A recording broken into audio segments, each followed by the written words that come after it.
பெய்யுற மழை நீரெல்லாம் வண்டலூர்ல பெய்யுற மழையை கூட வடபழனியை கடந்து மெரினா பீச்சில் கொண்டு வடிகட்டுறதுலயே குறிக்கோளா இருக்கும். நம்ம அங்கங்க பெய்யுற தண்ணீரை அங்கங்கவே பூமி உறிஞ்சிக்குது.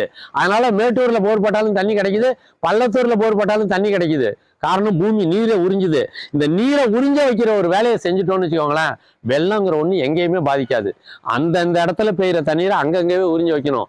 நீங்க 10 கட்டடத்துல பெய்யுற தண்ணீரெல்லாம் கொண்டு போய் 11வது கட்டடத்து உள்ள விட்டு பூமி உறிஞ்ச மாட்டேதுன்னு சொல்லக்கூடாது.